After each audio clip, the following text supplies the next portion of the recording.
అందరికీ హాయ్ అండి. Welcome to Sakhi sweet home. ఈరోజు వీడియో రవ్వ కేసరి. ఇది 5-10 నిమిషాలలో ఈ కొలతలతో చేయండి, కొత్త వాళ్ళైనా పర్ఫెక్ట్గా చేయగలుగుతారు. ఇలా చేసి స్వీట్ తినాలనిపించినా కానీ ప్రసాదంగా కానీ ఇలా చేసి నైవేద్యంగా పెట్టేయచ్చు. ముందుగా ఇక్కడ నేను పొయ్యి పైన ఒక కడాయి పెట్టుకొని దీంట్లో ఒక 2 టీ స్పూన్ల నెయ్యి వేసుకుంటున్నాను. ఒక పావు కప్పు వరకు ఈ డ్రై ఫ్రూట్స్ తీసుకున్నానండి. బాదాము, కాజు, కిస్మిస్ తీసుకొని ఇలా వేయించుకుంటున్నాను. ఇలా మంచి కలర్ వచ్చే వరకు వేయించుకోవాలి. లో ఫ్లేమ్లో వేయించుకోవాలి. ఇవి వేయించుకొని ఒక బౌల్లోకి తీసుకొని పక్కన పెట్టుకోవాలి. అదే నెయ్యిలో ఇంకొక 2 టీ స్పూన్లు నెయ్యి వేస్తున్నాను అదే ప్యాన్లో. ఇలా చేస్తే ఎక్కువ నెయ్యి పట్టదండి. ఇప్పుడు దీంట్లో ఒక కప్పు రవ్వ తీసుకున్నాను, బొంబాయి రవ్వ తీసుకున్నాను. అదే ఉప్మా రవ్వ 1 కప్పు తీసుకొని ఇది కూడా లో ఫ్లేమ్లో మంచిగా వేయించుకోవాలి.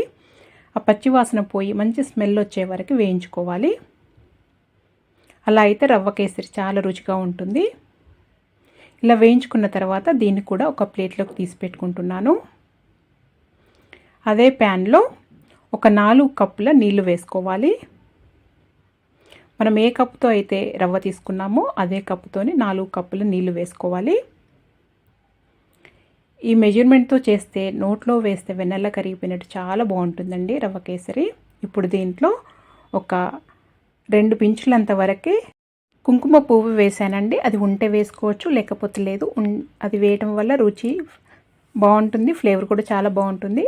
అది నీళ్లు మరిగిన తర్వాత ఒక 1/2 టీ స్పూన్ ఇలాచీ పౌడర్ వేసుకొని దీంట్లో మనం ఫ్రై చేసి పెట్టుకున్న రవ్వ వేసుకోవాలి. ఈ రవ్వ వేసుకొని లో ఫ్లేమ్లో మంచిగా ఇలా ఉడకనియాలి. ఈ రవ్వ మంచిగా ఉడికి గట్టిపడే వరకు ఉడకనివ్వాలి. చూడండి, గట్టిపడింది కొద్దిగా.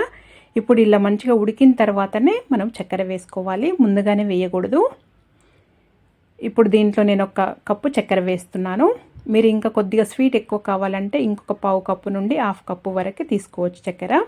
నేనైతే 1 కప్పు తీసుకున్నానండి. దీంట్లో ఇంకా కొద్దిగా కలర్ కోసం ఫుడ్ కలర్ వాడకుండా ఇలా కొద్దిగా 1 పావు టీ స్పూన్ అలా పసుపు వేసానండి. ఈ పసుపు వేయటం వల్ల ఎలాంటి ఫ్లేవర్ ఉండదు. మనం ఎందుకంటే ఇలాచీ పౌడరు అది కుంకుమ పువ్వు వేసాం కాబట్టి అదే ఫ్లేవర్ ఉంటుంది, చాలా బాగుంటుంది. ఈ విధంగా చేయండి. ఇప్పుడు ఇది ఇలా చక్కెర వేసిన తర్వాత గట్టిపడిన తర్వాత దీంట్లో మనము ఫ్రై చేసి పెట్టుకున్న నట్స్ వేసుకోవాలి. అలాగే ఒక 2 టీ స్పూన్ల నెయ్యి వేసుకోవాలి. ఇలా లాస్ట్లో నెయ్యి వేయటం వల్ల ఫ్లేవర్ చాలా బాగుంటుంది, చాలా సాఫ్ట్గా ఉంటుంది.